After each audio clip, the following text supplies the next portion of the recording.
ये शूल कहां से उत्पन्न हुआ?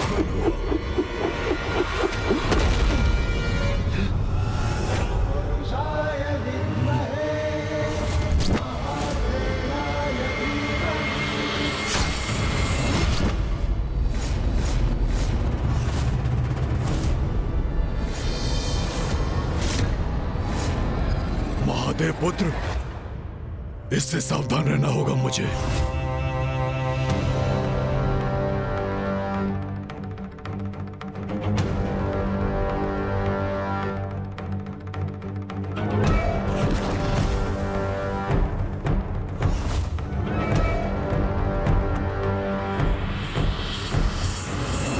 तो ये तुम्हारा दुष्कृत्य है। तुमने यहाँ आने का दुस्साहस कैसे किया? यही प्रश्न तो मैं तुमसे पूछना चाहता हूँ शुंभ, कि तुमने यहाँ आने का दुस्साहस कैसे किया?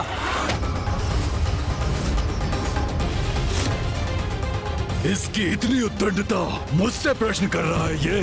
तुम्हारी राजसभा में इतना कुछ हुआ, मेरे अनुज गणेश ने तुम्हें इतना कुछ समझाया, किंतु तुम रहे असुर के असुर। उस सीख से कुछ सीख नहीं ली तुमने, अपितु उसे भुलाकर एक और दुष्टता कर बैठे। सीधे स्वर्ग पहुंच गए तुम। इसीलिए यहां आकर तुम्हें गणेश की सीख का स्मरण कराना तो अति आवश्यक है ना? तुम मुझे सीख दोगे? स्वर्गाधिपति शुंभ को सीख मैं तुम्हें दूंगा। खोलो अब नेत्र और देखो चारों ओर। स्वर्ग पर मेरा अधिकार है, मेरा, इस असुर महानायक शुंभ का। स्वर्गाधिपति हूं मैं। और तुम्हारा ये भूतपूर्व देवराज इंद्र बंदी है मेरा। अब समझे मेरी शक्ति? हाँ हाँ, समझ गया शुंभ। मैं अवश्य समझ गया कि तुम मेरी दया के पात्र हो, किंतु तुम ही तो ये नहीं समझ पा रहे हो शुंभ, क्योंकि तुम्हारे अहंकार ने तो जैसे तुम्हारी श्रवण शक्ति को ही छीन कर दिया है। अन्यथा अपने ही सैनिकों के द्वारा ये समाचार पाकर कि मां के नाम के उच्चारण मात्र से तुम्हारी सेना निष्क्रिय हो गई, तुम ये अवश्य समझ जाते कि तुम किस शक्ति के विरुद्ध खड़े हो। और अब नहीं सुनूंगा मैं किसी के भी मुख से देवी का गुणगान। नहीं सुनूंगा मैं।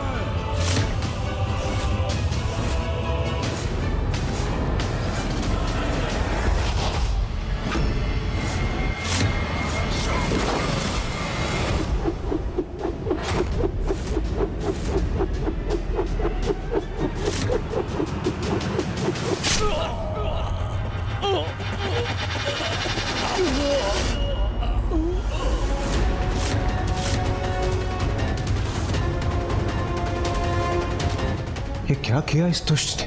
अपने ही सैनिकों का वध कर दिया।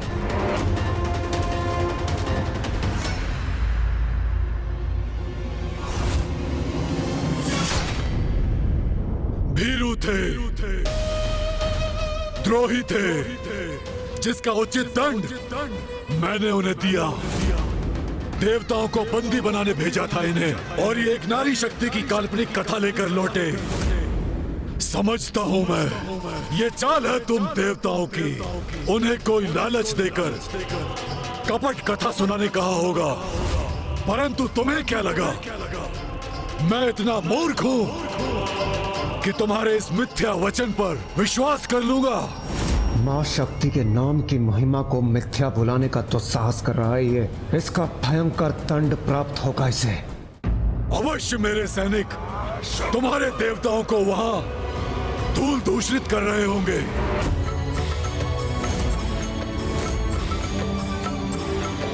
पंचम स्कंद मातेति, षष्ठम कात्यायनीति च, सप्तम कालरात्रिति, महागौरीति चाष्टमम्। ओम गणपतये नमः। मेरी शक्ति सत्य है। मैं असुर महानायक शुंभ स्वर्गाधिपति हूँ। इंद्र और वायुदेव मेरे बंदी हैं और ये भी सत्य है। मेरे असुर सैनिक देवताओं को बंदी बनाकर लाते ही होंगे, मेरे समक्ष प्रस्तुत करेंगे तो तुम्हारा असत्य स्वतः प्रमाणित हो जाएगा। उचित कह रहे भ्राता शुम। इन देवताओं ने अपनी कल्पना से कथा घड़ी, उसमें विश्वास कोई नहीं कर सकता। एक नारी के कारण उसके नाम के उच्चारण से संपूर्ण सेना शिथिल हो जाए। ये कैसे संभव है भ्राता शुम? मूर्खों, जो मैंने कहा वो सत्य है। देवताओं की चाल नहीं, किंतु तुम माँ का अपमान कर हमारी योजना को सफल बना रहे हो। माँ से जब तुम्हारा सामना होगा तब तुम्हें यह सत्य अवश्य ज्ञात हो जाएगा कि माँ की शक्ति तो सर्वोपरि है, किंतु ये सत्य तुम्हारा काल बनकर तुम्हारे समक्ष आएगा।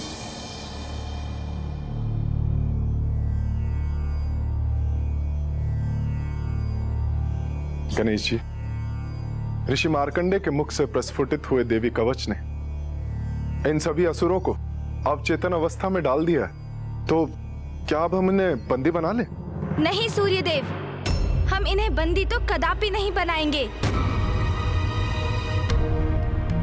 किंतु गणेश जी, हम सदा के लिए इन्हें इस अवस्था में नहीं रख सकते, और फिर हमने इन्हें यहाँ स्थित रहने दिया तो ये हमारी सुरक्षा के लिए संकट उत्पन्न कर सकते हैं। इन्हें हम बंदी ही क्यों बनाएं, जब इनका उचित उपयोग हो सकता है। मैं तो इन्हें ससम्मान वापस भेजने वाला हूँ।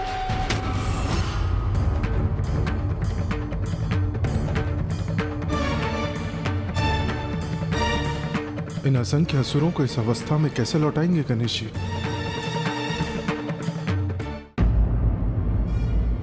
गणेश जी सर्वथा उचित कह रहे हैं, इन्हें यहाँ से लौटाना ही उचित होगा।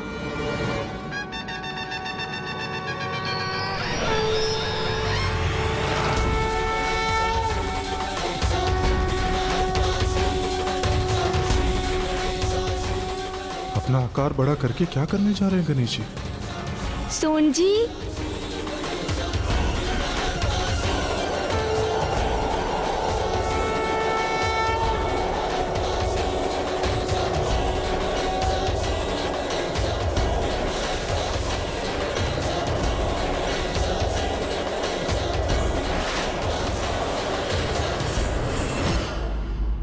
अद्भुत। गणेश जी ने तो अपनी श्वास की शक्ति से ही इन सभी असुरों को लौटा दिया। स्वर्ग लोक के लिए मेरी भविष्यवाणी अब निकट भविष्य में वहाँ इन असुरों की वर्षा होने वाली है।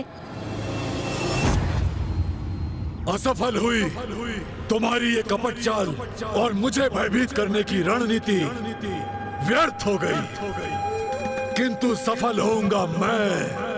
इंद्रदेव और वायुदेव पूर्व से मेरे बंदी हैं, प्रतीक्षा करो और कुछ ही समय में तुम देवताओं की पराजय के स्वयं साक्षी बनोगे।